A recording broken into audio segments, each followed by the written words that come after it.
Hello, good evening, and welcome to Monday night's Fools Rush In. We have the usual star-studied lineup of panelists for you, and a very special guest joining us as well. After a weekend where the women's team literally took centre stage. Before we say hello, let's roll the titles. Take my hand, take my whole life too, but I can't help falling in love with you.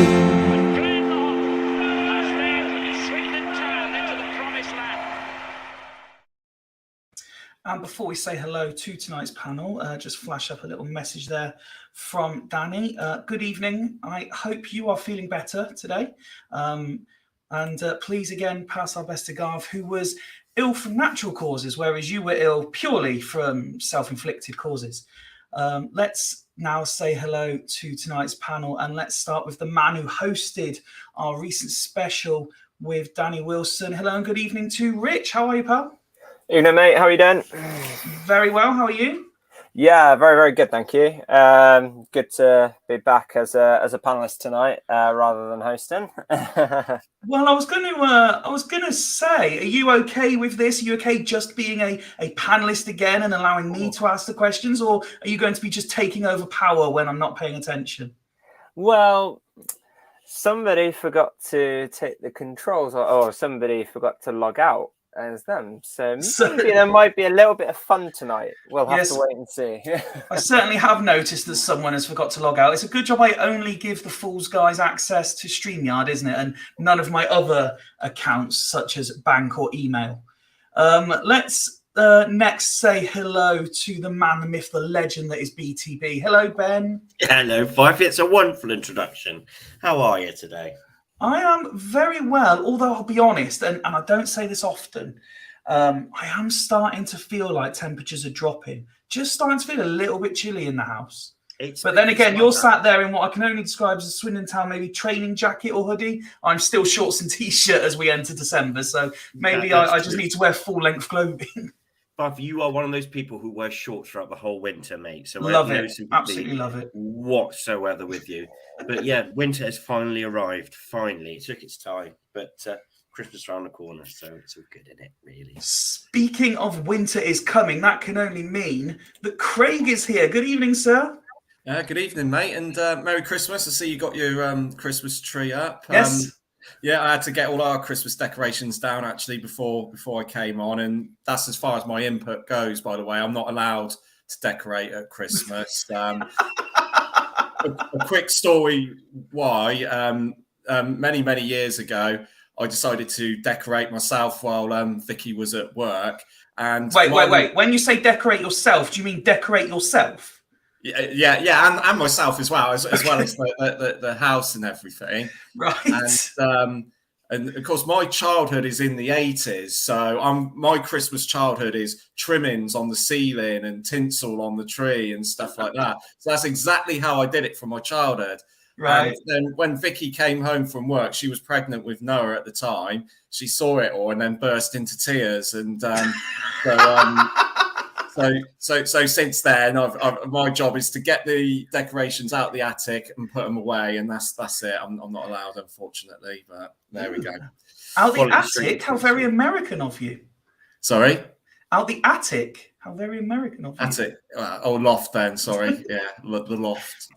Well, no, it couldn't have been more aptly timed phrasing, because speaking of American, let's go someone who, look at the merch. Evening, Ned. Ooh, check it out. Hello, 5e. How are you, pal? Yeah, I'm wonderful. Have a look at this. Look at this. It's beautiful work, that, mate. Beautiful. A certain pod will be so jealous. Oh, loving the hat as well. Look at it. It's all coming out. Ned is repping the branding, that is for sure. Also, just very quickly, Craig just mentioned there about taking the decorations down. I know you're a bit of a Scrooge, but you take the decorations down for Christmas. and put them up for the rest of the year. Is that right? yeah. You know what I want. On that note, Danny's just commented in, Garv did the same thing. I was horrified. He's now barred from the decorations, apart from getting them down from the loft. Well, that makes me feel a bit better, and I can empathise with Garv there, definitely. We have a mantra. If you do it wrong once, terribly wrong, you won't be able to do it again. I've learned that years ago. It's fantastic. Yeah, but it's right. Yeah, but it's only. Yeah, but at some point, Ben, you've got to do something right. Oh, I do all right. I do sleeping brilliantly. I'm good at eating. We have one more regular before we say hello and good evening to our special guest. But a panel like this would not be complete without saying hello and good evening to Woody. How are you, pal? Good evening. Good evening. How are we all? It's very good to see. Oh, go on. I don't have any entertaining Christmas tree stories, unfortunately, apart from the fact that I think ours is currently drowned in a leak that was in the roof. So I think the only thing I'm going to be doing this time is carrying the Christmas tree from the shop after my car has brought it. But yeah, I'm the same. I'm actually with Craig. I'm all for tinsel around trees and stuff like that. But Alicia absolutely hates tinsel. So we never have it. And I'm always critical of our Christmas tree because I just think it's got to have tinsel on it. I think it's one of the world's biggest debates on Christmas. I'll be honest. You still have it around the stairs, around the banister. I live in a flat, so no.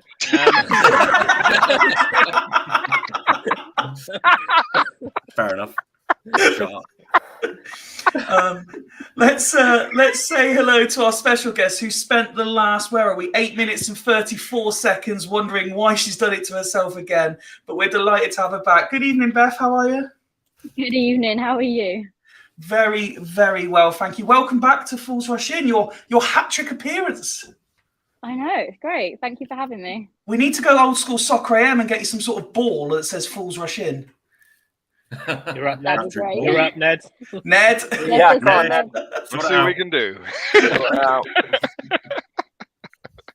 But no, it's an absolute pleasure to have you back on. As I said in the intro, we'll be focusing the main part of today's episode on yesterday's game. So it's great to have someone involved in the squad able to come on and talk about it.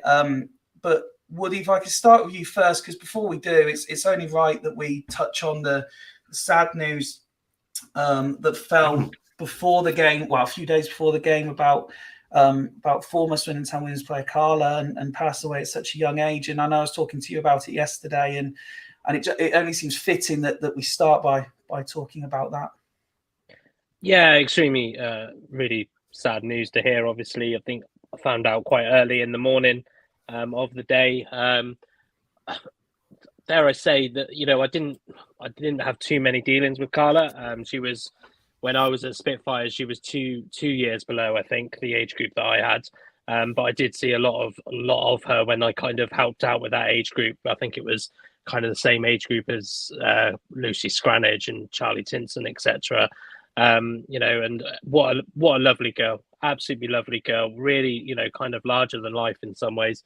Frantic hairstyles all the time. It's and I think I might be corrected on this, but obviously when she was at Swindon, it was a very difficult time. It was a change of management as well, and they were playing at quite a decent level at that point after the previous team, I think, had got promoted, if I've got my years right. So yeah, but what a fabulous talent, such a young age, and obviously, feel for her current Cirencester teammates as well, who she was playing for this season. I believe they played yesterday as well and put down some nice things for her. So my thoughts go to Naomi and all of that, her mum and that, etc. That and friends, and especially DJ, who I'm sure Beth probably knows. Very, very close friend of hers. It's heartbreaking, it really is, but hopefully we can live through her happy memories and the joyous that she kind of gave to everybody, and kind of the banter and all of that she was able to bring. She was quite fortunate that she was in a team that was full of a lot of characters, and I think that that took her into the next step, and 100%. And thank you, Mike. I thought it was the tier 3 season that she was in. So thanks for that, Mike. But yeah, rest in peace and fly high. No, sentiments echoed by everyone at Falls Rushing, obviously. Beth, without going into specifics, how much do you think, or how much did it affect, obviously, the team this week, the news, like prior to such a big game for you all? It definitely affected our team massively, especially when we got told it. We have a lot of younger players who played with her or knew of her. So I think even like with some of the older like Bowds and all of that, they played alongside her. I went to college with her, so it did affect the majority of the team. It was just the shock of it, and yeah, I don't think we had any doubt that we'd play because we always knew that Sunday would be for her. So it's just one of those kind of bumps in the road, but we always knew that with Sunday would be dedicated to her, and we were really keen to get that going. So it was a nice to be at the county ground and support and just see, like, she would have loved that, and she loved playing at the county ground. So yeah, it was a hard day, but it was so good in so other many ways as well. No, absolutely. And Rich, obviously, you, Woody, Craig, myself, we were all there yesterday watching. And even I find personally in situations like that, even if you don't know someone, I mean, I never met her, but when it's and the more modern tradition of minutes applause as opposed to minutes silence, it just hits home, doesn't it? Yeah, absolutely. And I think you want to celebrate somebody's life as well. I mean, especially obviously it's so heart-wrenching, especially so young as well, and like you'd think she'd have her whole life to think about. I mean, 22 years old is such a sad way to think about it, but also, I mean, like you are trying to celebrate somebody's life, and I do get the whole minutes applause rather than minute silence. It would be nice if there was both, because with a minute silence, obviously you're reflecting on somebody's life, but also with the minutes applause, you're applauding someone's life as well. And I think it's really good, and I think you could have it either way, but either way, we wanted to be there and to celebrate the life of Carla. And you could tell everybody was so emotional, especially in the whole stadium. So it was really fitting tribute, and especially obviously it was at the county ground as well. So I think that made it extra more special. And like Beth said, she obviously loved playing at the county ground. So what better way to celebrate somebody's life than have the minutes applause there? No, absolutely. Let's talk about the game itself then, if we can. And Beth, let's start with you. What was it? I mean, we were lucky you came on before the last game at the county ground. So going back there again, I know unfortunately you never got to play. You were on the bench, but is that excitement obviously still there every time you hear you're going to get to go back and play on the county ground again? Yeah, I think when we got told the news, it was a real buzz in the squad. We found out a bit before everyone else did, or when they posted it. So to get the news, and they didn't really need to kind of demand it as much as we thought they would, was really pleasing. And to get a county ground game within the space of a month is another massive achievement. So fair credits to Swindon Town for allowing us to play on it. It was another big game, and I think it kind of fit the whole occasion. I think with the FA Cup and being at the county ground, it was just another nice way to kind of look at it and play at the county ground again. Yeah, as soon as, I mean, if you think back a couple of weeks, Craig, myself, Rich, we were discussing it. I believe you may have possibly not been actually on the episode where we first talked about it. We were saying with no men's game this weekend, it made absolute sense as soon as it was announced it was Plymouth as well, that we said straight away, this has to be played on the county ground. Yeah, of course. Yeah. I mean, it's you could tell how much it meant to Beth and the girls the last time they played, and the games we've had at Foundation Park as well. It's just a natural progression, isn't it? And it was a great occasion again. I took my eldest. It's the first time she's been to a women's game, and at the end she said it's like watching the men's with the disappointment in the result. You're that emotionally. She was just as emotionally invested in it as if she was watching the men's game, which was how I felt, when I first went to that game at Foundation Park when we beat Larkhall 2-1. So it goes back to what Woody said a little while ago. It's about winning hearts and minds as well. And I think, and the women's team are doing that with the help of the club, and long may it continue. Obviously they didn't get the result they wanted, but as I said on when I tweeted, you could tell that the girls were trying their best, and they worked their socks off in the end, and there was no shame in that defeat. I think up until about the first half an hour before the first goal went in, there wasn't much in it.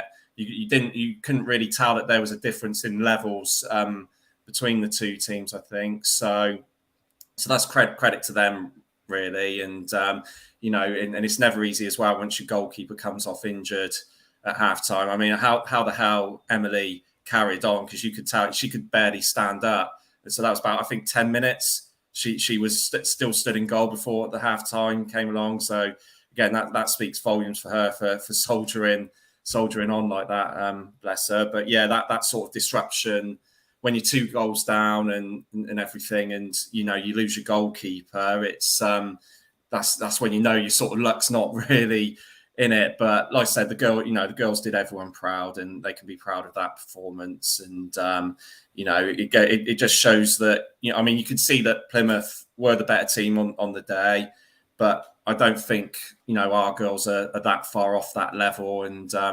it goes back to like the whole with the FA Cup in the men's game. If you're playing a team that's a division above you, you need them to have an off day and you to be at your best in order to get a result. And unfortunately, that wasn't the case for the girls on Sunday. But yeah, it was a good game, and they kept trying to play football until the end. They kept going. They didn't give up, and they were unfortunate, really, I think, not to at least get a goal on the score sheet.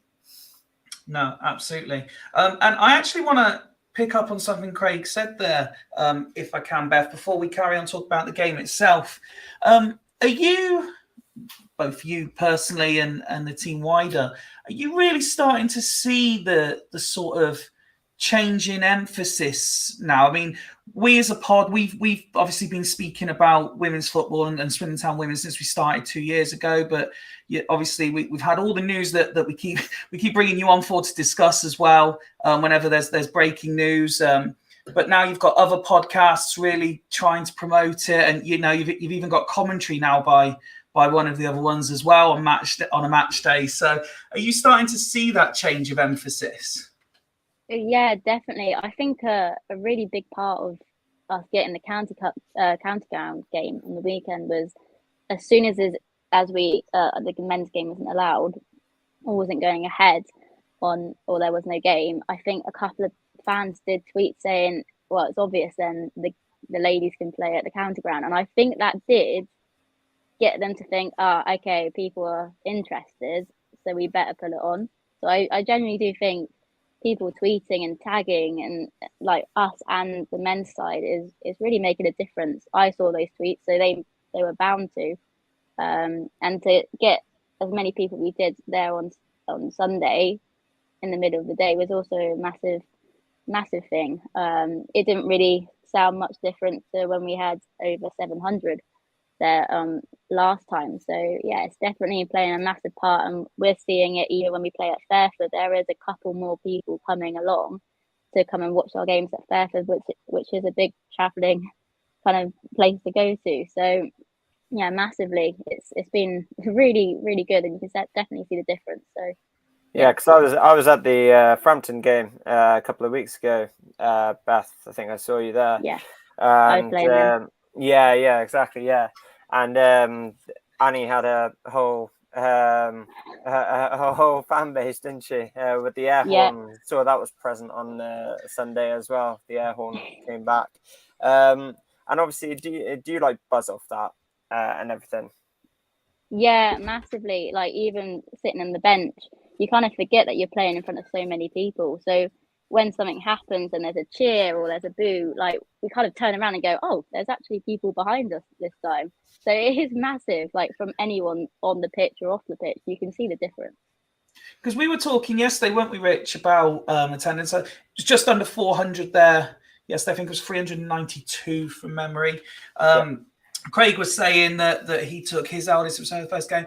It was the first chance that I'd had to go. I'd had the chance to go while I was down in Swindon. And, you know, I brought my mum and sister along, who, as soon as I said I was down for the weekend and I was staying until that game and I was travelling back up north after the women's game, my mum messaged me and said, if you're going, can I come along and can we take your sister? Because we'd love to go. My family have never really, like my mum's side of the family, have never been that big into football, but they really got into it during, obviously, the Lionesses. So as soon as I said I was going to watch Swindon Town women play, they were like, oh, can I come along? I'm like, yeah, of course you can. I said, I'd love my first time watching Swindon women to have my mum and my sister there as well. I mean, how good is that? So it's clearly working. And then you were saying as well, Rich, away from Swindon, you look at the attendance at Newcastle and stuff recently, smashing records all over the shop. Yeah, I mean, obviously, so Newcastle, who are in the same tier as Swindon, but obviously they're obviously split in regions. So Newcastle, obviously up north, had 28,000 at St James's Park on Sunday afternoon for their FA Cup tie against Barnsley, and I think it speaks volumes to how far the women's game is coming. I think me and Woody were talking before. Obviously, that was by far the biggest record to date in any competition, any league competition, I believe, for the women. So, I mean, I think straight away, I mean, if I know they're very well backed money-wise, Newcastle, but I just don't see why other teams can't do it. You know, and I think it's a real good start for Swindon. The fact that we are actually getting games at the county ground. Okay, it's a couple of hundred, but that's just going to grow and grow and grow. And I think the more it's talked about and the more advance notice for these games, I think the more people will start to sort of cling on to it and start to come, and why not? I mean, like you mentioned, obviously with the Lionesses and everything like that, there's no real excuses for people now. If you can get so engrossed with the Lionesses, come and support your local club. It's like anything. It's like anything in football. When you look at the men's game, when you could support the Chelseas, the Man Cities, the Man United, but actually you support your local club because that's the one that obviously means so much to you. It's like the Women's Super League with the Chelsea women. Come support your local women's team. It's brilliant to see. Obviously, I've been to quite a few games this season, and you know it's only getting bigger and it's only getting better as well. And I think Newcastle are starting to be the team. You know, tier 4 side, same as Swindon. So there's no real excuses now. So I think it's it's really, really good. Well, the more people that come to the county ground, the more games that come to the county ground, the more people will watch. Obviously, girls are going to want to play at Swindon, so we're going to attract a better quality of standard of player as well. Clem's going to be heavily involved, has embraced the women's side of the game into the club itself. So it's a club on the up in all aspects. So it's only good things ahead. So it's going to get bigger. It's going to get better.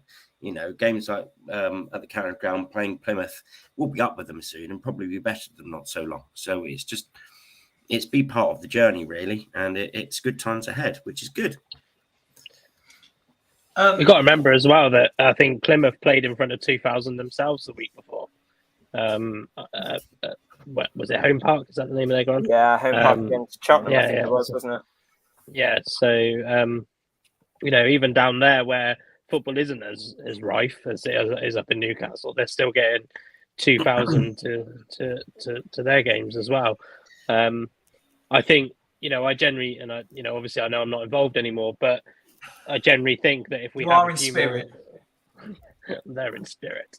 Even if they have a few more games at the county ground, we'll hit that 1,000 mark. If we can just get 2 or 3 more this season, I guarantee you we'll hit the 1,000 mark at some point. So really we'll be pushing the charge. I mean, Rich said there it's all about keeping the conversation going.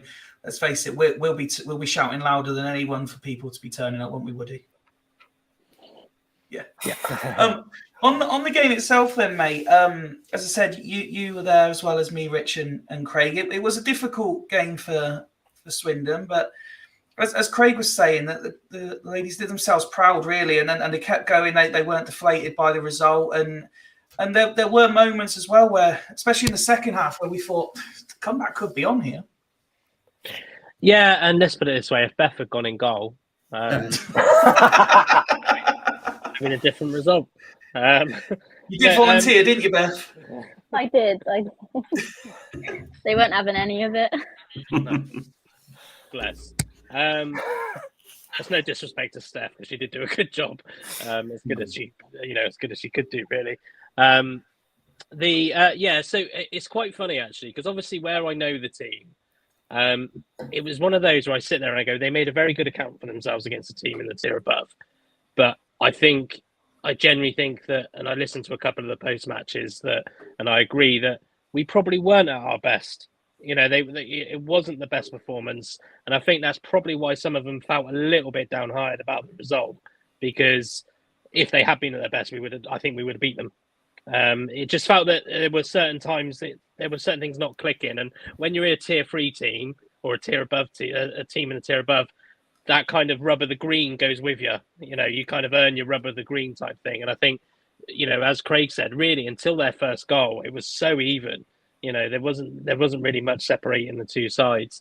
But yeah, it just felt like we did take us a while to get going. It was kind of I don't think the occasion played on it as such.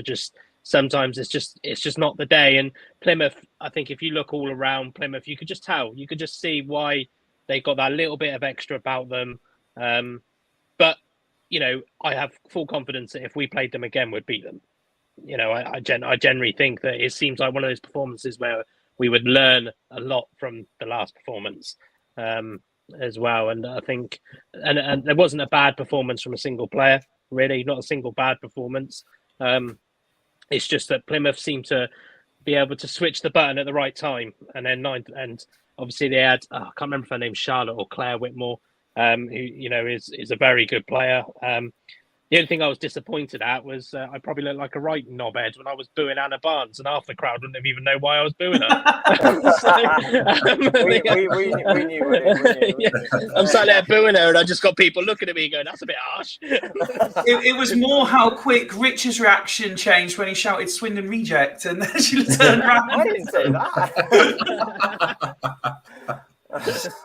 I didn't say that. Beth. Purely in jest, obviously. That was Woody. That was Woody, was it? Yeah, that was harsh. Woody as well. I would never say that. No, do you know what, mate? Rich might know, wasn't he? We talk about outside of the professional game, even though you do see it in the professional game as well sometimes. But 3-0's not scoreline, really. 3-0 is relatively, like if you see a men's professional side win 3-0, you think that's a demolishing. But in women's, boys, girls football, as it stands, outside the professional game, it's not a mauling. 3-0 is a very close result. And would things have been different if Emily hadn't got injured? Maybe, possibly, we don't know. But with all due respect, I think we weren't firing all cylinders at the other end. So it's it just happened. We've had such a good run. The ladies have done so good this season. It just we had to have a game at some point where maybe we didn't have any rub of the green, and I think I'm more than confident that they're going to go on and do really well in the league now, and I wouldn't put it past us to bring the plate if we can bring the plate home. I can't see any reason why not. Let's take the confidence that the more of the town are steadily getting behind, the main club are getting behind.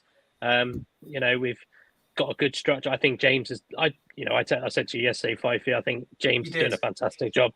I think, and I was probably, I can say it now when I left, I was probably one of the first to go, oh, I'm not sure about that. Not because I didn't get it, but it was just kind of like, oh, I'm not sure. But he's done brilliant. He's done absolutely brilliant, and you can pretty you much can the see exact it. words you said yesterday. Yeah, Woody, you're sounding more and more like Roy Keane now. I'll take that. Well, I'm not sure about that. Fucking Emily should have just gone with it. That's my Roy Keane.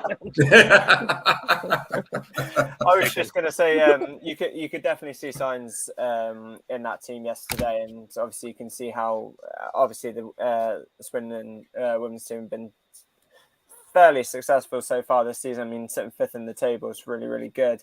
Not too far off the top 3. So, and obviously the Lanes and Annie partnership up top as well. You could obviously see later on in the game when we're trying to get back in it, that sort of like a switch just flicked, and they started getting some chances. And again, like Woody said, it didn't quite have the rub of the green, but I mean, at the same time though, there's definitely something there, and you can see why we've been so successful so far this season. So yeah, they were just missing. They were just missing a holding midfielder. Yeah. Yeah. Well, so you've heard what we thought, Beth, but from your perspective, what did you make of the game itself? Was it just a case of, I mean, I put out on our socials, it just wasn't your day? I think I kind of agree with Woody. It didn't click in certain parts of the field, and I think the girls knew that as well, and it was just very frustrating. So when it was like half time, discussions were, it just doesn't seem to be working, but we don't know why. So we definitely noticed it, but I think up until they scored their first goal, it was really even, and I think we went into the game and we were like, we've got a chance at this, even though they're a tier 3 side. We've shown that we can compete with the likes of Bournemouth, beating them, and they're meant to be top of our league and hoping to get promoted this season. So I think we definitely had it in our locker. It just came down to the day. And I think with Plymouth being a tier 3 side, they kind of found the gaps, and that's where they got more success. I think they were quite, they didn't really take their shots. So I think it could have been a different story. From looking at it on the bench, it was a bit like, you could have shot there, but they didn't. So I don't know kind of how they were set out to be, and I don't think they played at their highest, but I think definitely on our day we could have definitely given them a game and even won it. And we took that into the game, and that's why at the first 10-15 minutes we were, I would say, on top of them for the first half. And that caught them off guard. They didn't think we were going to be like that. And their manager was annoying me from the bench anyway, so he kept shouting. So I was like, oh, just go away. But yeah, he couldn't really figure out how we were playing, and he was just being annoying. Is this the Darryl Clark lookalike? Is it, Woody? I think it was the other guy. I did see the one he just kept talking to your bench. I think he spoke. I think he spoke more to James than he did to playing players. He said at one point, "Oh, I should have shouted for a pen." And Dave stands up, goes into the medical bag, and gets him a pen and goes, "Here you go." That was honestly the best that is just classic Dave. I was absolutely wetting myself. I was like, "Yeah, you have that," because he was annoying everyone all game, and it's just like, just be quiet, just be quiet. At that point, they were 3-0 up. I was like, "Why?" Like, what a guy! Wow. So, just sounded like. Sorry, Craig, go on. No, just sounded like he was being a knob just for the sake of it, by the sounds of it. But I think. Around. Sorry, Beth. He just kept turning around to us. I was like, just stay the way. The dugouts are so close together. That's the only thing I didn't like. I was like, especially with a guy like him. He was having a long conversation. We saw that, and then I assume his assistant was the shouty one all the time. But I don't know. It was he was literally in the technical area the whole time. Yeah, it was a bit weird.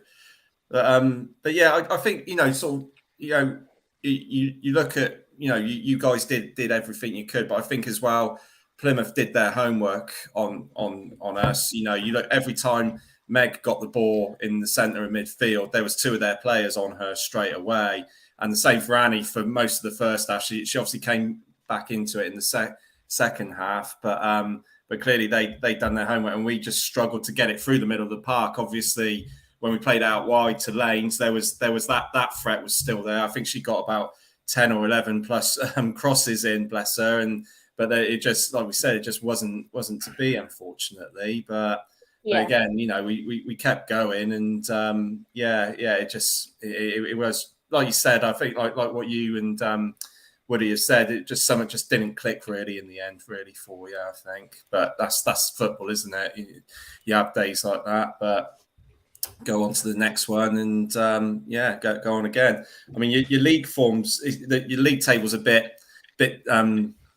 it's a bit weird to look at because everyone's played different numbers of games, haven't they, at the moment? So it's a bit deceiving. But you've played 6, only lost 2. So we have played some pretty hard games as well. So obviously Bournemouth, and so it's still all to play for, and hopefully you guys will crack on and go from strength to strength in the league. Yeah, that's our main focus at the moment. Bev, obviously it's been mentioned about Emily's injury, and when we also obviously were there to the end of the week, we saw you all huddle up after stuff, and she looked quite strapped up and stuff. Is she okay?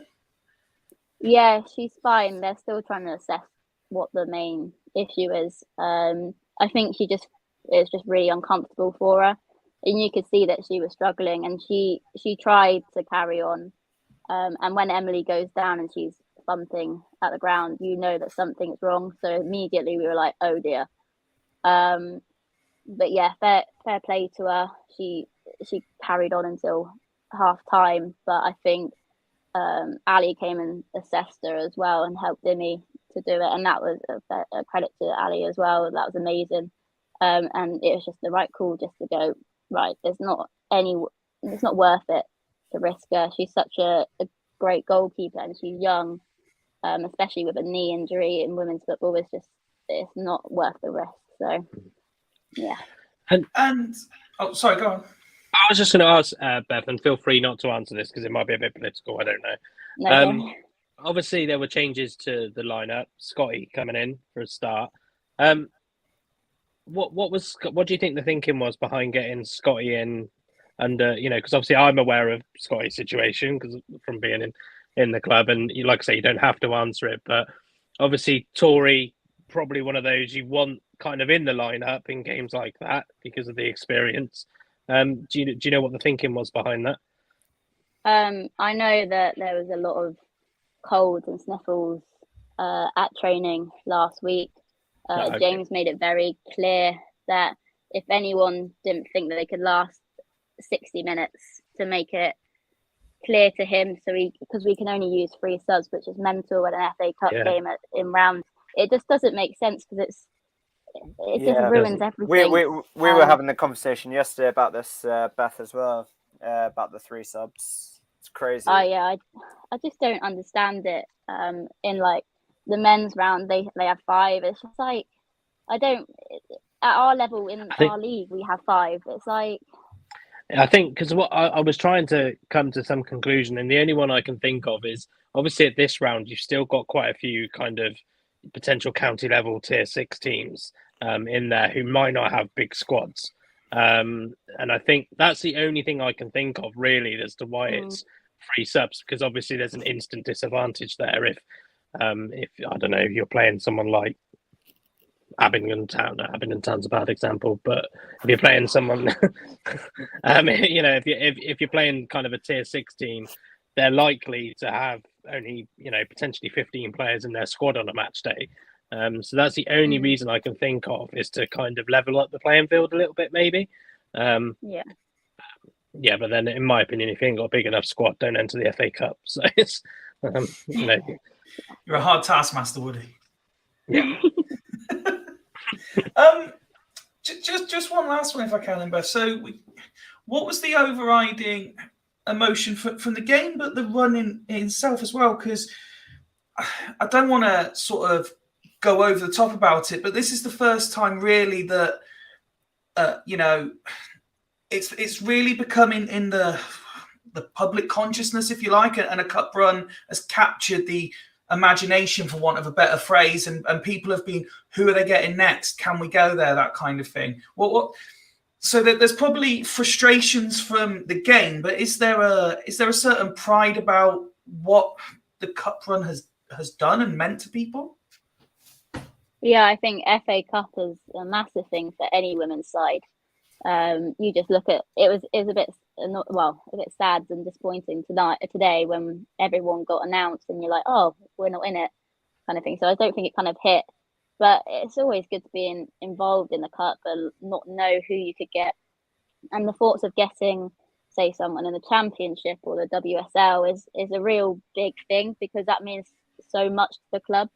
It was like when the men's team got Man City last year. It would have been huge if we had got someone up, like a massive club like that, just to bring it in. I know that Bridgewater got Man United last season in the women's game, and that was incredible for them, and they sold loads of tickets and it made so much money for the club. So I think it was a bit disappointing we didn't get to that level and get to play those teams, but it was amazing to be a part of, and it will be a bit of we're not in the FA Cup kind of draw anymore, but it's something to look forward to and try and improve next year and get to that fourth round and go even further, which I think we could have done if it was next year. It was just one of those days, but yeah, definitely. And a nice meal out on the card, surely, Beth, with the prize money that's been made. Is it like £15,000 we're going to pick up from that? I think. I don't know. They're still in talks of it, so I'm sure we'll feed them some ideas. Definitely. That trip to St. Austell's just got really expensive, hasn't it? Yeah. Before you go, Beth, there was just one other thing that we wanted to talk about today, and it's the fact that we have been very proud since we were able to arrange it. We have been showing off this at every possible opportunity, and we were delighted. Not a great photo. No. That was like last year's. I don't know why they keep using it. You need to be having words then. I know. Look at Woody. However, we have in the last couple of days managed to add our logo to a couple more names, and we're delighted to have done so. I know I was buzzing when I was able to text you yesterday, Ned, and tell you this one. Oh, yes. By the way, she's doing university homework. So apologies. That's fine. It's priorities. Yeah. I think we're more important than university, in all fairness. But, people are different. I think we are. Yeah. But yeah, I know I told you yesterday, Ned, and you were delighted, and you were straight away give her a call to let her know as well, weren't you? Oh yes, that was fantastic. Do you want to, just in case you've got any new listeners, Ned, do you want to confirm why? Oh yeah, I forgot. I always forget about the audio version. Right, so yeah, Bryony's my niece, and it was quite funny because I gave her a call and to say, "Oh, Bryony, we got some wonderful news," to which she thought that my wife was pregnant again, which I can confirm is definitely not the case. Better than that, better than that, Brian. Yeah. But so she was very happy and she's very thankful. So I'm chuffed to bits. That's fantastic news as far as I'm concerned. That's brilliant. The only thing better than being able to associate Fools Rush In with two of the women's squad would be free, and a big thank you to Tim for helping us sort it out. We also managed to arrange to sponsor Steph Bent as well, who, as we know, first time officially being sponsored by us ended up going in goal, which was It's never a dull moment for people sponsored by Fools Rush In, is it? You got, I don't know, Kid Harry's getting sent off or whatever the first time we announce it. Beth's the only one that's gone about it properly and just gone about her business. Everyone else does something erratic. But we're obviously absolutely delighted to be able now to say we're sponsoring 3 of the women's team, and hope that they all have successful rest of the campaign. It's probably a good idea for Steph to up her, her insurance,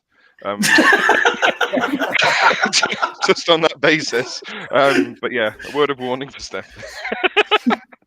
Are we suggesting, therefore, that Beth needs to do something a bit more erratic when she's playing to represent us properly? No, hold on. Didn't I'm pretty sure when we announced Beth, weren't you injured the following week, Beth? If I remember rightly.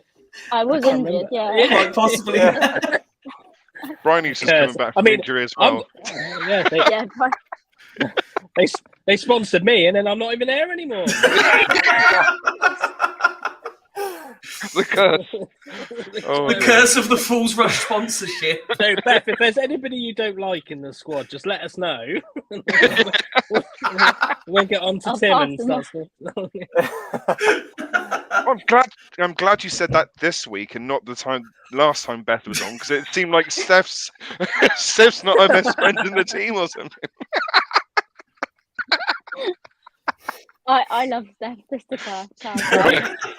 Just be too afraid not to love her, to be fair. Hard as nails, that girl. When she said she was going in goal, I just stepped back. But no, unfortunate again yesterday, Beth. But thank you again for coming on tonight. We really do appreciate it. And good luck to you and the rest of the girls for the rest of the season. Thank you. And no doubt no doubt something else will get announced in the coming weeks, and we'll be straight on the phone here. Beth, do you fancy coming on and talking to us for an hour, please? I'll just leave my 9 o'clock on the Monday and Friday free. So. Perfect, ideal. That's absolutely perfect. Thank you very much. Enjoy the rest of your evening. Yeah, thanks for having me, guys. Nice one, Beth. See you later. Bye. Thanks, man. A huge thank you to Beth for joining us again there.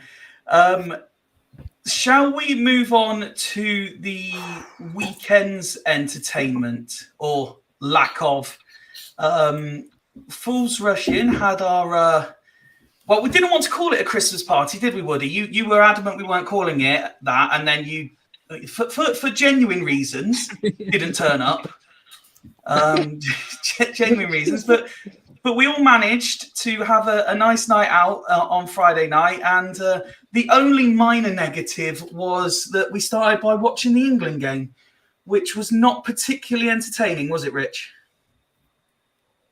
I'm surprised I didn't fall asleep, but I think the drinks that kept on flowing, I think that probably just poked my interest a little bit. So, but yeah, no, it was very dull, to be honest with you. I don't think either team really wanted to break cover because they knew what was at risk, really. But I think England scoring 6 goals against Iran, I think that's pretty much all they really needed there was a draw. And I mean, unless Wales score 4 goals tomorrow, I mean, let's face it. I mean, stranger things have happened in this World Cup so far already, but so you just never know. But yeah, I think it was a pretty safe bet for England. I think that's all they really needed was a draw. So obviously they'll be disappointed that they didn't win the game, but it was what it was. I thought USA showed some great fight in that second half. They definitely put England under a lot of pressure. Pulisic probably had his best game in about 5 years. So, I mean, he never turns up for Chelsea. So, Woody's like, if only someone had said this before. But the less said about that, the better. But fair play to him. Yeah, I thought, and I was speaking to a few people about USA before the tournament, and they were like, "Oh, USA are rubbish. They'll walk all over them." I mean, some of the top players that they've got in that team, they've not got a bad team, to be honest with you. They've got players playing in the top end of the French league, the Bundesliga, the Premier League, everything like that. So, you know, I mean, and I think it's the way we sort of took Iran a little bit for granted. I mean, I know England scored 6, but you got to remember they still scored 2 goals, all right, despite one being a pen. But I just think England will sail through now, and whether or not they finish top of the group or second in the group, I think it's. There's Richie's not being able to talk and read again. But interestingly about that, actually, I mean, we discussed this after the Mansfield away game. I would have been scared too, Danny, to be quite honest with you. Considering how you would have probably been up in the sky, if I'm really honest with you, because after the Mansfield game, I was touching the clouds, to be fair. So with Fifey literally raising me up like I was bloody the Ginger Pele. So probably best England didn't score that on Friday. Yeah, I'm stronger than I look, Rich. I'm stronger than I look. Ben, before I get on my soapbox and say, well, it wasn't a good point and it certainly wasn't a good performance, why don't you come up with your trademark, at least we didn't lose, a point was all we needed, it's a better result when you look at some of the others, and we'll get it out the way. Well, the points got us qualified. Let's be straight. We're not losing to Wales by 4 goals. So the points got us qualified. I don't think it's a terrifically entertaining game, and I'd much rather if we'd gone and played to our strengths. But Gareth Southgate is he's substance above style. He'll do the same again tomorrow, by the way. The rumour is that Henderson's going to be playing. Instead of Bellingham. So he'll play not to lose 4-0. He'll keep midfield tight. And I swear to God, by the way, if we turn up trying not to lose 4-0, but that's his mental state. It's the only way we can go out is lose 4-0. That's I'm not saying that's right. That's wrong. I'm not a fan of that at all. But I'm prepared for that sort of game. I'm prepared for a very cagey game where Wales will be quite happy. I think tomorrow's going to be a draw. I think Wales will be quite happy just to play valiantly and probably have the better of the game. And England will just be fine in third gear and just get through the 90 minutes unscathed and head into the knockout phases. I think that's Gareth Southgate's mindset. I think the 6-2 in his mind, we had qualified. All we had to do was not lose, and that was his mindset. Let's not lose today, lads. Let's keep them at arm's length. And USA were quite happy with the point because it's a point against England, so the game was shocking. And I think tomorrow's going to be more or less the same as well. So it was an entertaining game. It was quite dull, but Southgate got what he wanted. He was happy with the point. And that was it. And tomorrow, I think, will be another 1-1 draw. Craig, were you happy? The knockouts are different, though. The knockouts are completely different. And then we'll actually be competitive and watch some attacking football of some sort. He's always going to be a bit defensive and narrow-minded and quite conservative in his thoughts. But it will be better than we're watching at the moment. Tomorrow's not going to be a great game. Craig, were you happy with a point? Well, can I firstly just say that's got to be a record. Ben interrupted me before you fully passed over to me there. So I hadn't finished talking. I'm only kidding, mate. I mean, look, we've got to win tomorrow.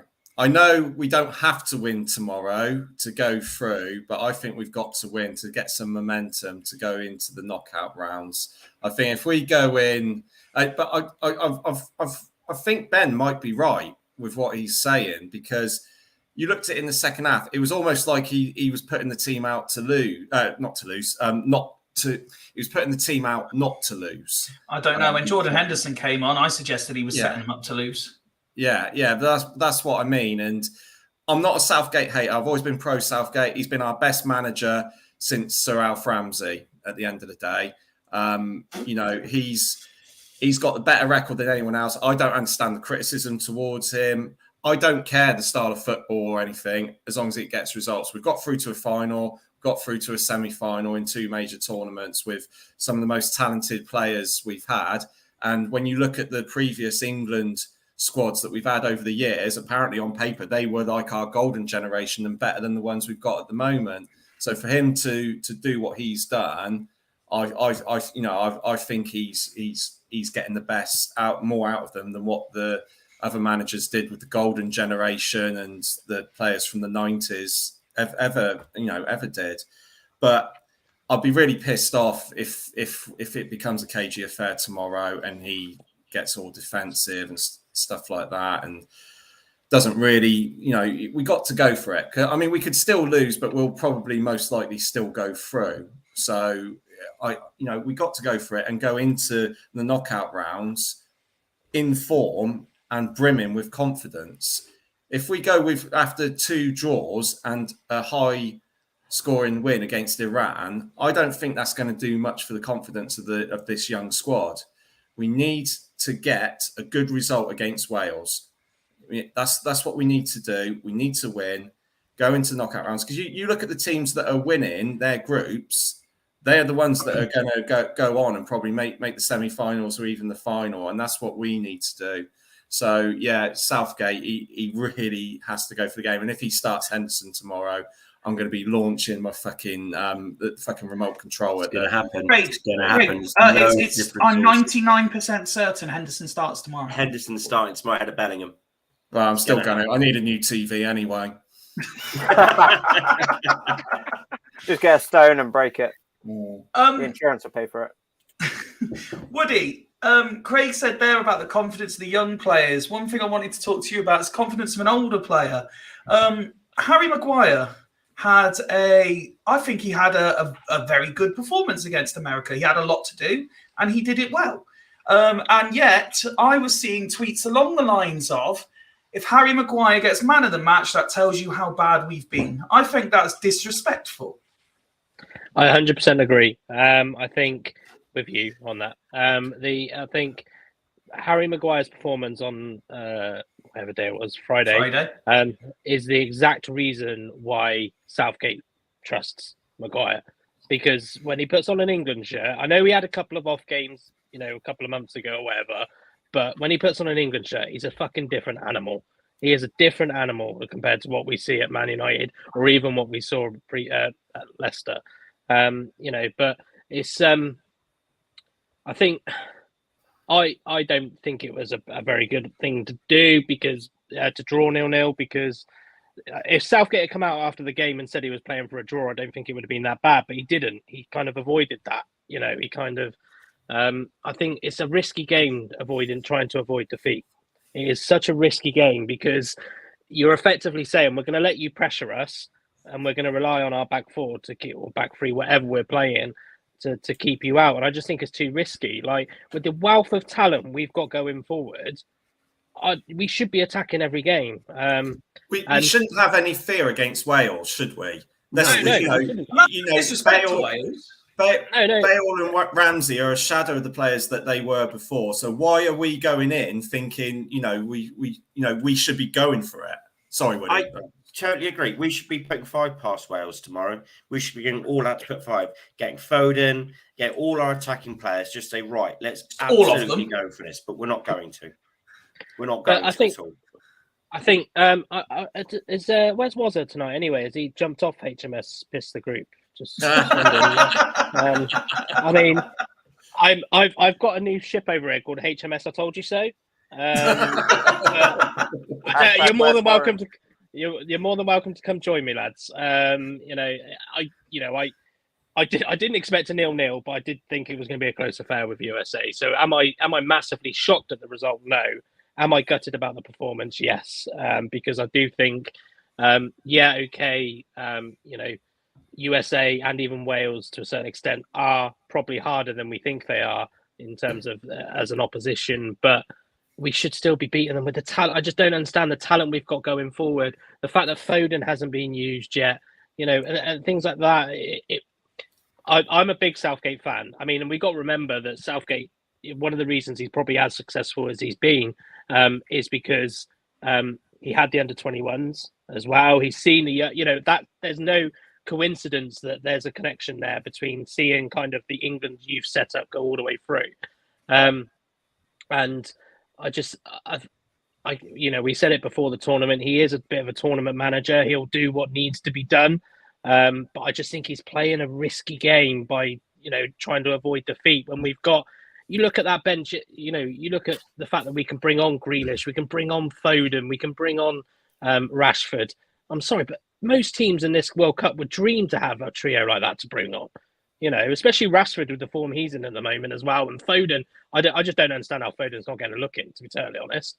I'm not completely against Henderson starting, but I do think if he starts Henderson, he needs somebody like Foden there as well. If he's going to have Henderson, the front four, I guess, if you want to call it that, need to be really attacking. Like, we need a really good, strong, pacey front four.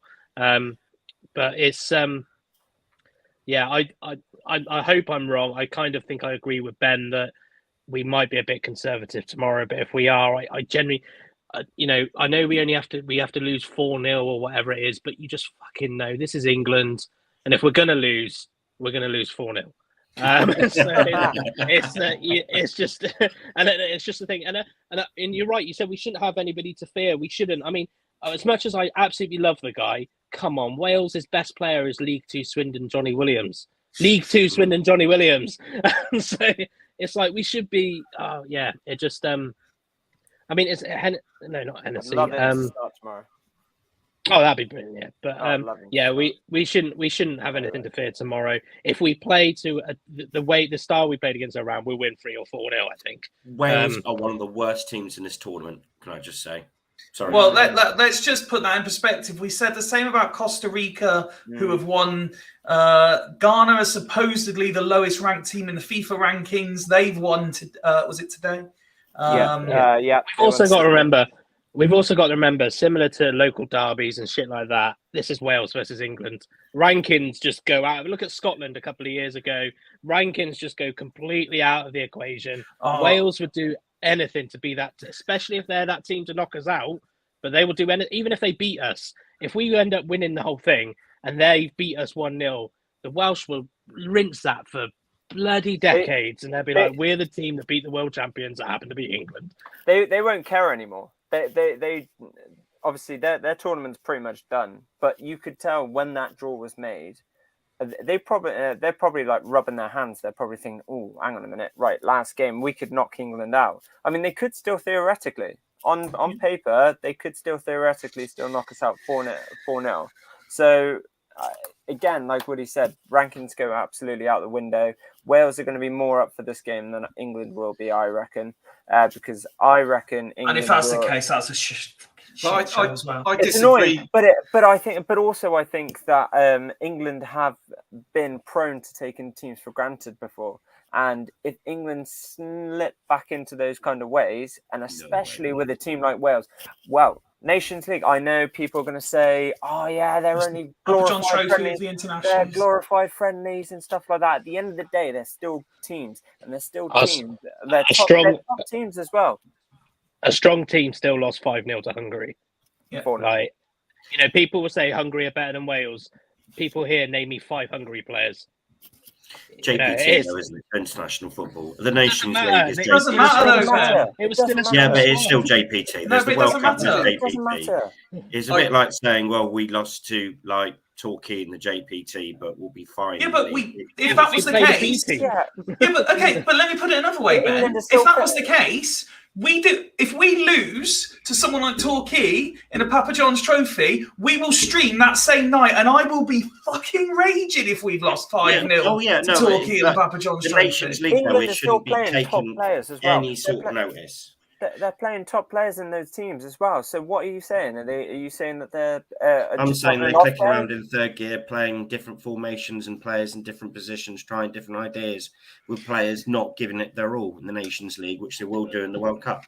At the end of the day, the Nations League is always a backup just in case England do have a really shit Euro qualifiers, and Nations League at the end of the day is a saviour to, again, I'm not saying England will ever be in that position, but at the end of the day, you say that, Rich, but I was within Euros. You say that, but I was at Wembley for the Croatia game all those years ago when we didn't even fucking qualify for the tournament. Yeah, well, that's because we would have loved to have the Nations League then. We would have fucking loved the Nations League then. Yeah, guarantee you England would have topped it back then. I think if we were playing the Wales of 2 years ago or 3 or 4 years ago, then yeah, maybe they could pull off a result against us, but I can't see that tomorrow. Everyone knows Wales, Scotland, Ireland, they'll raise their game against England no matter who. And like I said, if it was the Wales of 2, 3 or 4 years ago, we should be worried tomorrow. But I personally think they just haven't got the quality, and they've been really disappointing their last 2 games. Don't get me wrong, we have as well. And and we do say it is the World Cup, anything can happen. But if we don't get a win tomorrow, and I said this for the USA as well, to be fair, if we don't get a win tomorrow, we don't deserve to go on and win the World Cup. So this I'm not disrespecting Wales. They're a decent team. They deserve to be in the World Cup on merit. They are good enough, but you look at how they've played the last couple of games. This team is a shadow of what it was 2, 3, 4 years ago. But you talk about quality, though. I mean, the thing is, though, at the end of the day, you don't need quality to win games, and we've seen that in this World Cup. Like, for example, I'd say that's the Rica, opposite. for example, Costa Rica against Japan. Japan were absolutely all over them. Yeah, but that's Costa Rica against. Look at Canada. Everyone said that Canada have lacked the quality. They look really good team. But they've lacked the quality up front. So I don't think it's that. Obviously they got quality in Ramsey and Bale, but they've gone missing so far. Obviously they might turn up tomorrow, but they will. Tennessee's a massive blow as well. But Wales are now experienced in tournaments, whereas Canada, this is their first one in over 30 years, and always, it doesn't always happen first time round. And Canada are going to be in tournaments for years to come. They have got quality. They've got Jonathan David. They've got Alphonso Davies. And I have no doubt about it that they're going to add some additional players into their ranks for future games, tournaments. But I don't think it's any point taking a team like Wales for granted, saying that they've got no quality.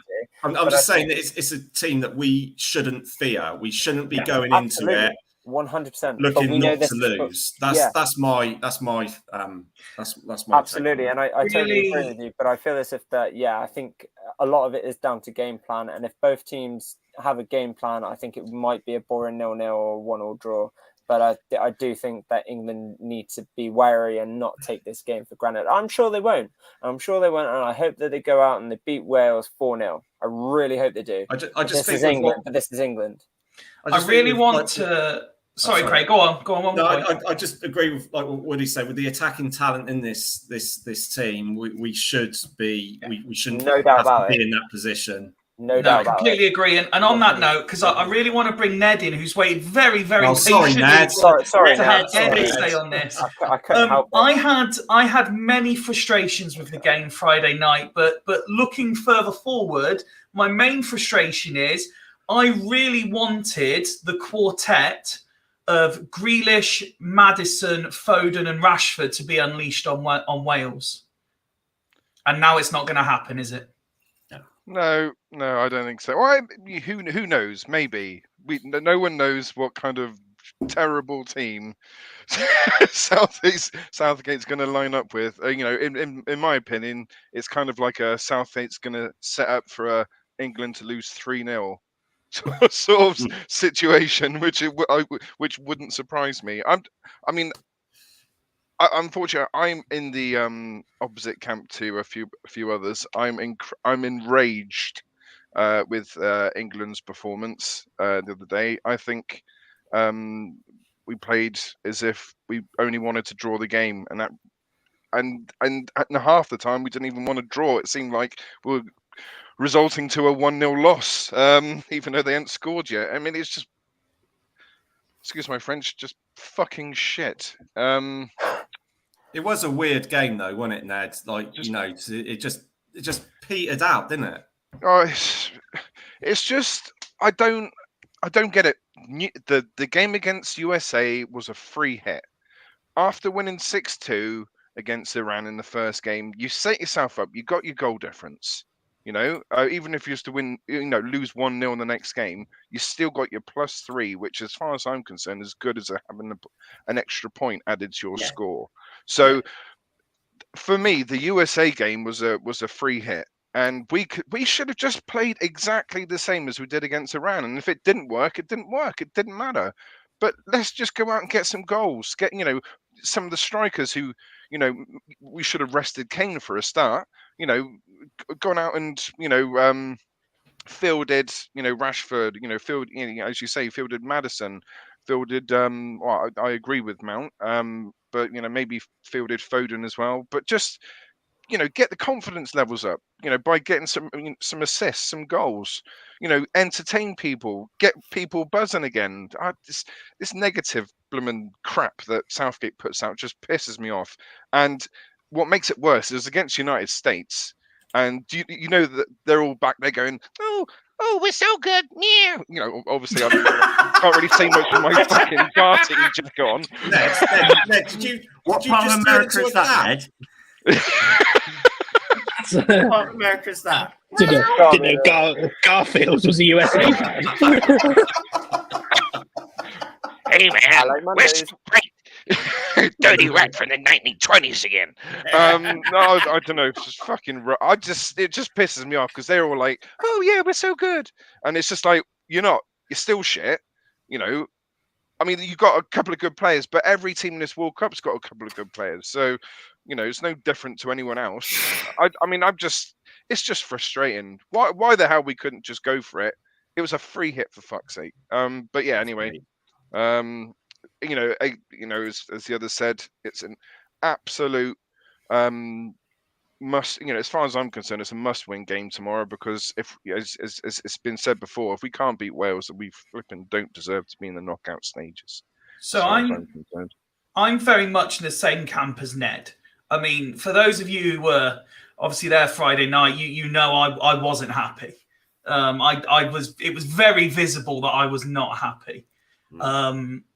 I thought the defensive line itself generally did okay, and as I said, I was quite happy with Harry Maguire, but we conceded too many chances for my liking. America were the only side that were going to win that game. England were never winning that game on Friday. America, the only team that wanted to win, the only team that looked like winning, and the only team that should have won. Our attacking play was non-existent. And everyone said, England went in after Iran, and Iran, beating Iran 6-2 was a statement to start the. I don't want to be disrespectful, but if Iran are the 20th best nation in the world, Fools Rush In could put out an 11 that would beat Iran.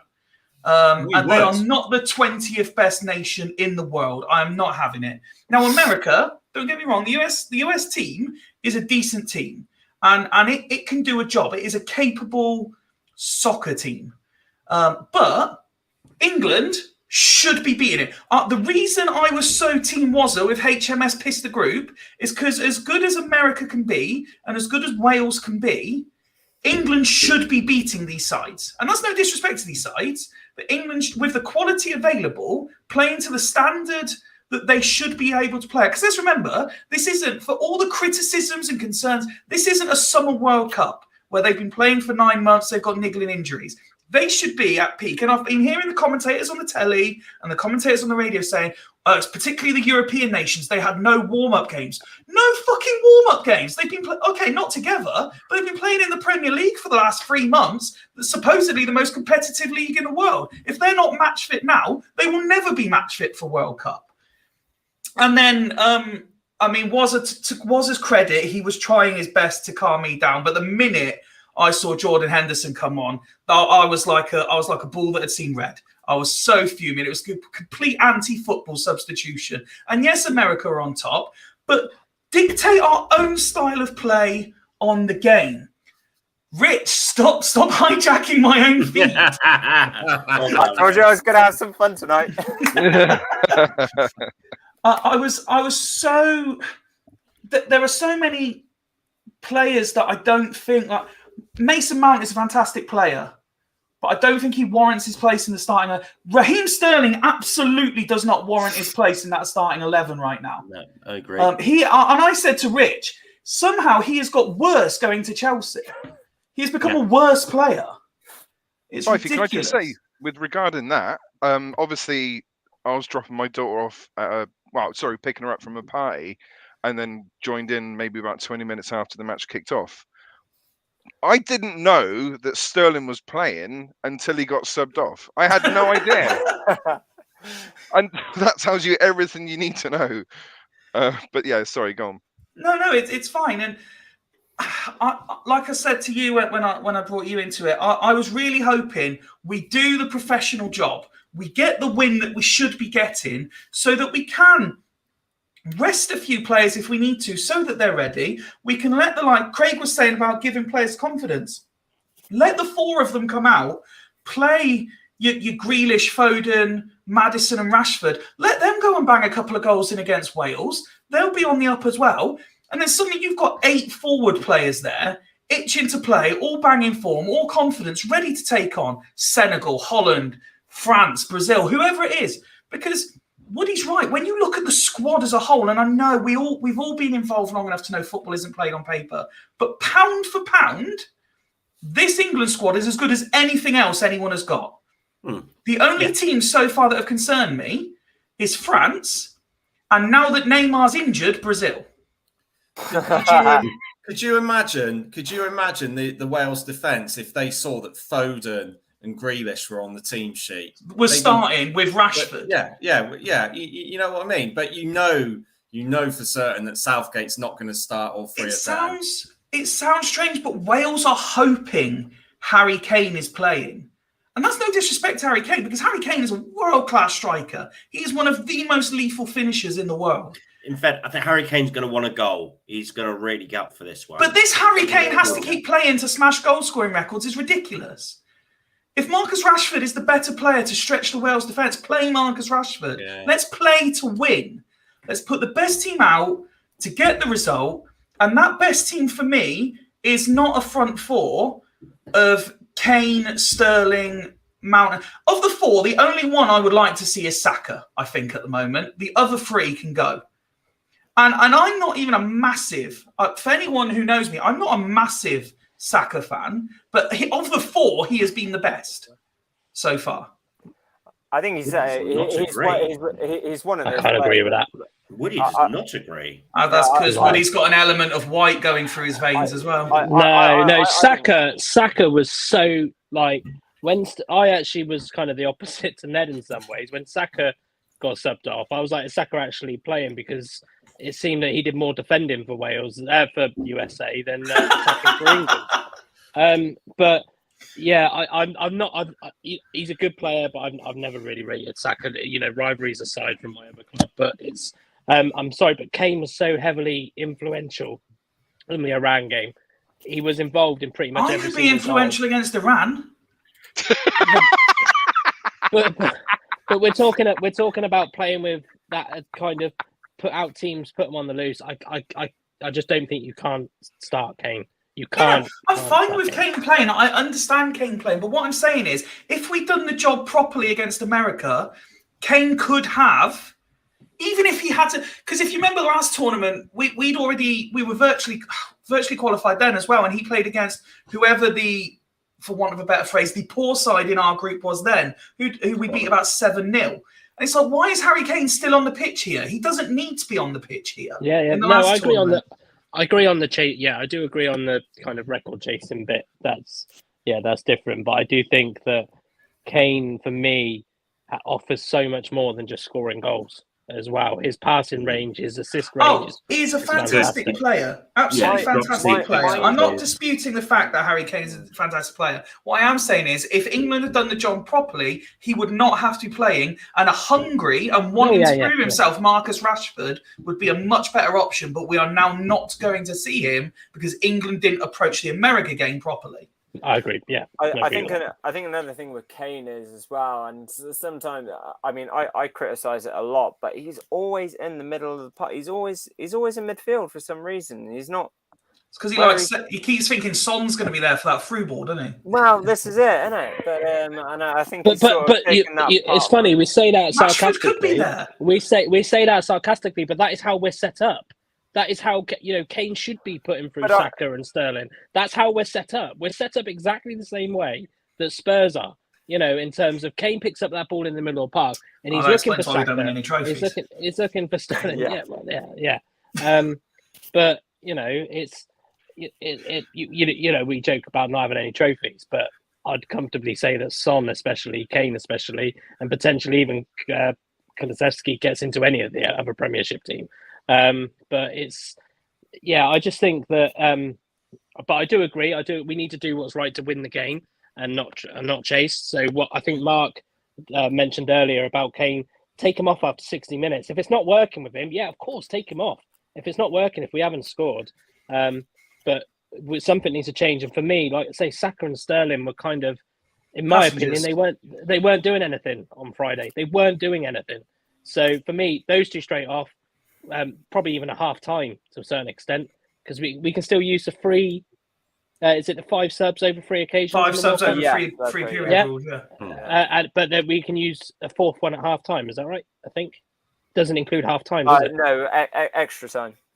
Oh, extra time. Okay, that's only an extra time. I think. But I would have, if it's 0-0 against USA in a game that to be honest, I don't really care whether we need to win it or not, because if results go the other way, we need the momentum.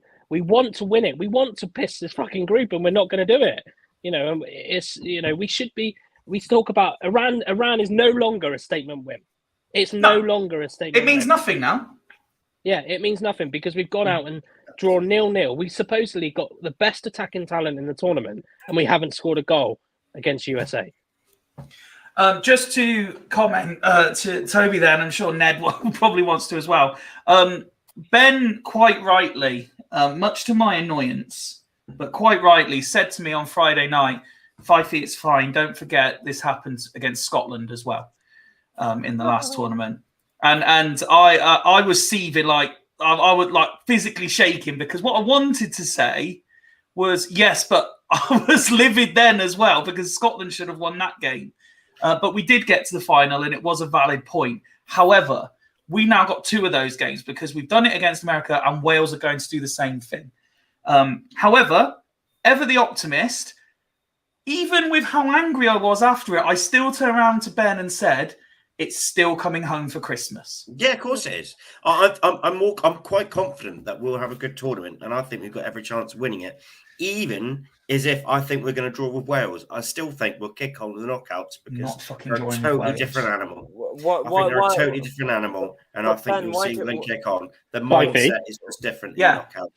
Fifey, can you put Danny's comment up again there? That one there? What, just so you could vote, so you could take a picture? I agree with Woody. Let me guess who's getting sent that picture.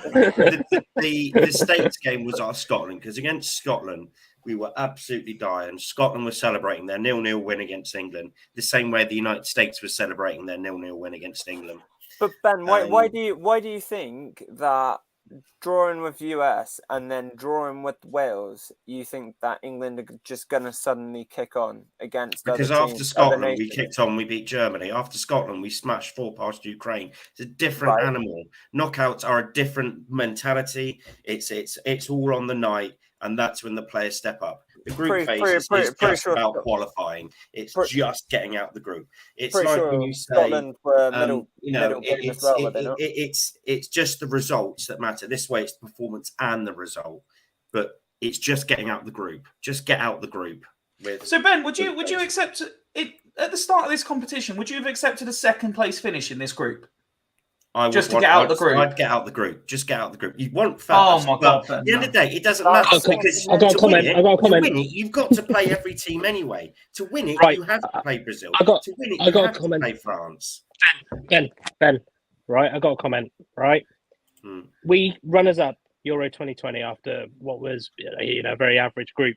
Let's have a look at the winners of Euro 2020. Italy, 3-0 against Turkey. 3-0 against Switzerland, 1-0 against Wales, 2-1 against Austria, 2-1 against Belgium. The only game they drew was with Spain, and then they won it on penalties. Oh, yeah. So So a winning mentality is absolutely everything when it comes It is, to but this. it's not always. But it's not always the case like that. Just getting out of the group, you win once you beat But the it's knockout. like- okay, so it's Ben- like game, Ben- once you've Great. won your You've first got a game knockout in the route. last 16, it doesn't matter. The group phases are gone. It's just who you've got. Oh next. no, It no, does no, no, It Ben. does Right, not Ben, matter look at the what happened Germany in the group. groups. As long as you win your last 16 game, the groups No, are gone. They're Forget that forgotten. though. Your Look at last the 16 Germany games- group. Look at the Germany group. We were 5 minutes away from that group after two games each, every side having 3 points. Because Germany would have won that game if that had gone on much longer. So we we're were going to go into the quarterfinals just saying, well, I think we'll beat them because they weren't that good in the group phases. So are you suggesting that the way to win this competition is to be if Greece Brazil- from 10 years ago? If Brazil finish second in their group and we play them in the quarterfinals, do you think, oh, well, we won our first 3 group games, we'll piss Brazil? No, if we're playing Brazil, I'm thinking we're beating Brazil because we're fucking England and we should be beating them. I think I wouldn't take beating Brazil for granted, but But you're accepting drawing with Wales. The group matches doesn't matter as long as you get draw through. with Wales, Just and that's get through the acceptable. groups. It doesn't matter. It Just get through them. Mystery I'll tell box. you now. Then you've done it. Then you've gone at least 3 games unbeaten anyway. Or 2 or No, 3 games don't unbeaten. even fucking start this 3 games unbeaten nonsense if we draw with Wales. No, I'd rather win. Three games unbeaten in like a 7-game tournament. Right, I've put it this way: Southgate easily could have just gone right. Let's go all out to smash United States. We all think that, but he Yeah, he didn't. fucking Why? should. Why? Because Why if you isn't- win your why 2 isn't games, you've Southgate just go, actually "Right, qualified. We'll go all out. We'll thrash them. Why? At time of talking, Ben, we haven't actually qualified. You're going Qualified, round yeah. as if we've We're won the not thing. being 4-0 by Wales. But how do you know? England know that. Ben, Wales. let me run you through some of your. Let me run you through Wales some are of your not roll beating of honour. Hang on, Crawley hang on, a Wales- tin pot. Swindon lose to Crawley. Well, there's absolutely a not. goal coming against You Crewe. are We the lose to most Crewe. ardent We're not Wales getting beat by fan. Wales. Fan. Gareth Bale comes on right now. Heart of hearts, he knows they're not beating England 4-0. They are not beating England 4-0. That's like us I disagree. Nottingham I think if they Forest beat us 4-0, It's Gareth not is getting all 4 of them. Can I It's not us. Wales are not going to beat us 4-0. can I just add to get through the group. That's all he cares about. Just get through the group. Get through the group, and then in the knockout phases. And in the knockout phases, anything can happen, and we have the players to go on and do well in the tournament. And that is as simple as that. Yes, we have got the Momentum is players a to fine do thing. well. Momentum's wonderful. We all want momentum in there, but just as long as you're there, you're in it Okay. to win it. Ben, Can I just- Sorry, Craig. Actually, you wanted to jump in. Yeah, no, that's all right. Well, I just wanted to add on to what you said about about after the Euros. If like we're supposed to be one of the favourites to win this, and in order to win it, we need to beat Wales tomorrow. So, adding on to what Woody was saying about the Euros, if you look at 2018, I just quickly looked at this because I was pretty sure that this was the case with France. They won their first 2 group games, and then they drew against Denmark, who came second. And then they won every single game in the knockout round until the final. That's winners. If we want to win this tournament, we got to beat Wales tomorrow. If we draw or lose, I think we'll get knocked out in the second or quarterfinals probably. And for me, that'll be a disappointing tournament. It's as simple as that. I get where you're coming from, Ben. It's about being like out of necessity, being practical, pragmatic. That's what the word I was looking for. But you need momentum to go into the knockout rounds in these tournaments, especially the last few tournaments. You need winners, and we're not going to be a winner if our only call to fame in the group stage is beating Iran at the end of the day. It doesn't look good on the group as well either. It doesn't look good in the group, but I'm just saying, hypothetically speaking, we draw 1-1 tomorrow, or we lose 1-0 tomorrow. Then we play France in the knockouts, but we beat France. Does it matter that we drew the States? No.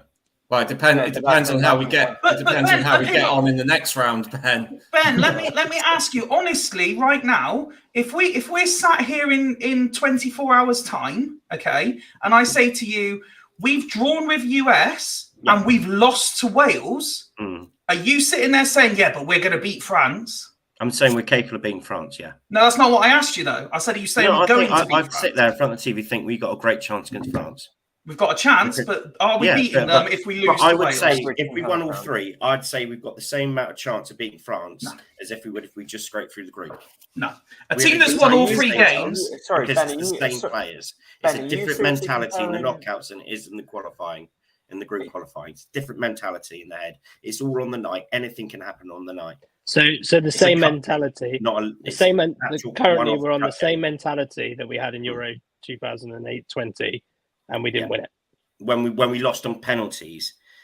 When we lost on penalties, it wasn't a team's fault we lost. It was an individual's fault we lost. So you're blaming Saka? No, it's individual players that lost. I mean, on a penalty shootout, teams don't lose penalties. Individuals lose penalties. I didn't name one player. Oh, that's harsh. Yeah, but individuals do lose penalties. But equally, Ben, what do we? Ian Dollo skied one, McCurdy skied one, and Davison hit a. So it was their fault we lost. Sorry, guys. That's why we lost. It wasn't the team's fault. It was individual players why we lost on penalties. It was individual players why we lost on penalties. Is an individual thing.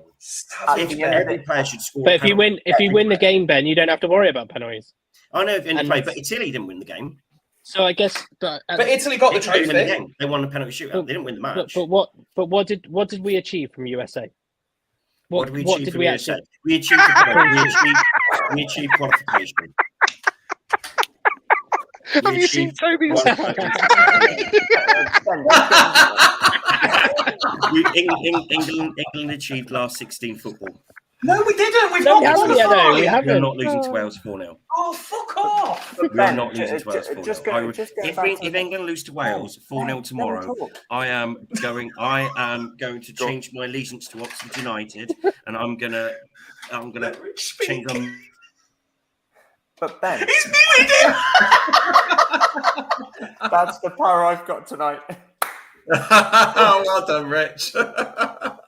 Sorry, Ben. England are not losing 4-0 to Wales. I will say that a million times, or I will be an Oxford fan if we lose 4-0 to Wales. We're drawing 0-0 though, aren't we, Ben? I'll be an Oxford fan. I will buy an Oxford shirt and I will get an Oxford United tattoo. Right, Rich, what did you want to say? Just going back to the penalties very quickly. At the end of the day, although it's an individual thing, at the end of the day, you still come back as a team. Okay, you come back as a team. But it's the individuals that win or lose the penalty. Ben, let him talk. But Ben, that's the thing. But Ben, that's the thing. You've got to come together as a team because at the end of the day, what's the point at the end of the day? What about maybe the point is maybe let Beth out of the box that you've got in the kitchen, wherever that banging was. I am Beth. Let me out. Rich has got a clapper for that. And the butler. It's brilliant that we're just as passionate and disagreeable about England as what we are with Swindon. Well, that's because I've heard some, and I mean this with the utmost respect that I can offer. Right. I have heard some absolute tripe in the last 15 minutes. It's absolute nonsense. Did you just say you're not speaking the truth? You keep telling me that we've qualified. We haven't qualified. Not you're in it to win it. Long as you qualify, you've got as good a chance as any as winning it. Oh, yeah, but you could say that if I went and bought a lottery ticket, but I'm not going to win the lottery just by entering, am I? It depends on the quality of the squad that you've got. Long as you're in it, you're still there. England got the quality to win it. Even if Ben, I'm sure Northampton were thinking the same at the last game of last season with Bristol Rovers. They were.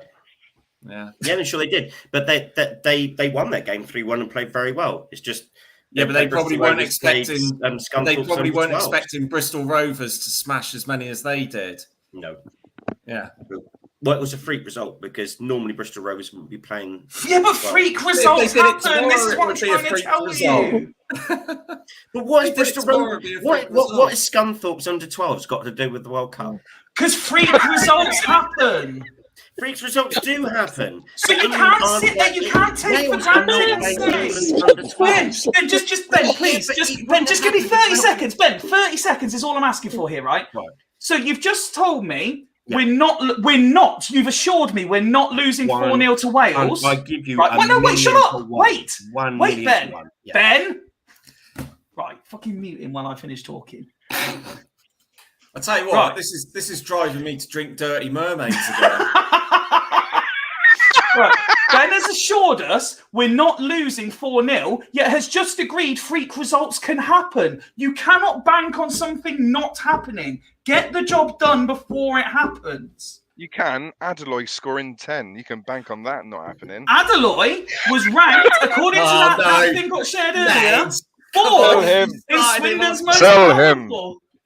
Sell him. Where If was he's Jason worth that much, Wakely? sell him. Ned, Where was that's- Wakelin in Swindon's top 5 most powerful players? Ned, that's called.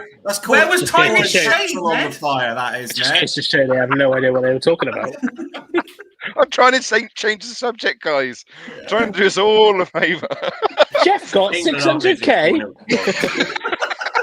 Right, let's go around and get some predictions. Rich, what is going to be the score tomorrow after 105 minutes of play? I'm probably going to say 2-1 England. Okay, Ben, 1-1. Craig. Honestly, this isn't a cop out because I'm not too sure either way. I'm like thinking right. anything could happen tomorrow. I'm leaning towards 1-1, but I'm not 100% like behind that. And as I said, if we don't win tomorrow, we're not getting past the quarterfinals. If we win tomorrow, we've got a good chance of getting through to the final and winning it. But yeah, I'd say 1-1, but I'm not. Honestly, it's one. I'll normally give a definitive prediction, but I can't for tomorrow. You just don't know what's going to happen. I think it's one of those. Unfortunately. Just to be clear, I'm in the same boat as Craig here. I'm saying 2-1, but really, I have absolutely no idea what is going to happen. It could be a tale of two tapes. Honestly, it could go either way. Yeah. Woody? 5-0 to England. 5-0 Swindon. 5-0 Swindon. Adeloy, 4 goals. Go on, Swindon. 4 goals, Adeloy. If it's 5-0 Swindon, does that mean Willow's had one hell of a game? 5-0 England. Just for Just shits and giggles, I reckon Southgate's going to come on and go, actually, do you know what? Maybe I was thinking the same of Ben and I was talking a load of shit. So I am going to go out for an attacking. I'm going to go to attack them tomorrow. Hey, Jake. Oh, his clapper didn't work. I'm going 5-0. I am going to go 5-0. I just because I said we weren't going to piss the group. We'll probably win 5-0 tomorrow. Nice. Ned? Well, my prediction is based upon whether Southgate puts out a defensive team or not. So it's either we're going to lose 2-1 or we'll win 4-0. There's nothing in between. Nothing in between. It's either a massacre one way or a massacre the other way. But, I mean, according to livescore.com, they've predicted the team. Some cheeky tomorrow. sponsorship you put in there, Ned? Full shit sponsored by livescore.com. That would be awesome, by the way. What's LiveScore's team? It's saying that we're putting out a team of Pickford, Luke Shaw, Kyle Walker, Harry Maguire, John Stones, Declan Rice. Oh my God, we're going fuck. No, sorry, Jude carry on. Bellingham, Declan Rice, Jude Bellingham, Phil Foden, Mason Mount, Raheem Sterling, and Harry Kane. I fucking hate that team. Can I just say? I hate that team. Who's this? Sorry, who's this? Livescore.com. LiveScore. That's their predicted team for tomorrow. And There's if that about is the case, 500 different sources coming out saying Yeah, I was that going to say. Bellingham's not playing. Yeah, that's Start got Kane tomorrow. England Southgate will 1-0 start loss Kane. written all over it. Well, ever the optimist, I'm going to say that Southgate will do the right thing. The England players will turn up, and they will win 2, if not 3-0. Did anyone see on the news, by the way, that after the viral hit of his appearance on A League of Their Own, the Wales camp got Michael Sheen in to do his his little rally cry for them as well, just to really get them pumped up. Which of the Fools panel do we reckon would be best? And it's not Ben, by the way, at rallying up the England troops for this sort of game. I think Ned would be good. I think Nick would. His little monologue on Friday, that was really good. I reckon Nick would, make the hairs on the back of your neck stand up, I reckon. For me, there's only one person to do this, and that's Mark. Mark would smash it out of the park. You could imagine him being like a Shakespearean sort of, like really passionate sort of monologue, couldn't you? I know he's listening. That's why I said it. He would absolutely smash it. It would be statistical. It would be from the heart. I think Mark would be the best person. Basically, all we really need is a Ned report. Yeah. Or a red report. A red report. Yeah, there you go. Red report would be hilarious. Before we finish for tonight, and thank you for everyone who has joined us. I hope you've enjoyed our friendly repertoire of telling Ben to shut the fuck up and general disagreements.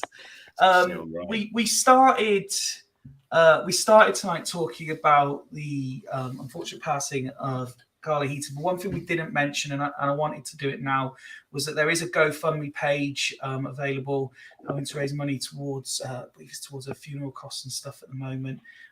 We have shared it out across all of our socials. We will continue to do so.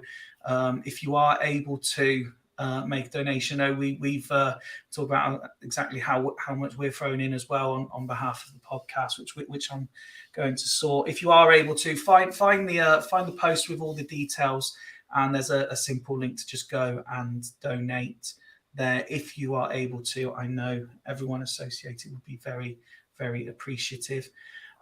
Gents, it's been a highly entertaining evening. Thank you, and of course thank you to Beth as well, who came on earlier and spoke so eloquently about the women's game yesterday as well. Did anyone have any final thoughts before we say goodbye until Friday? Come on, England. Come on, England, indeed. Well, in that case, Rich, Ben, Craig, Woody and Ned, it's been an absolute pleasure as always. Thank you very, very much for your time. We've been Fools Rush In until Friday. Good night. History box.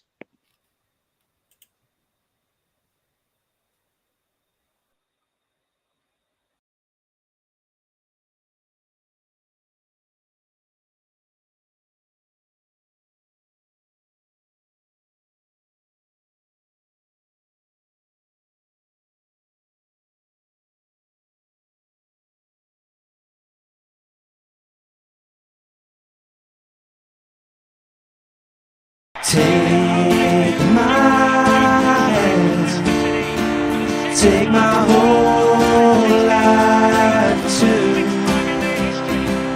but I can't help falling in love.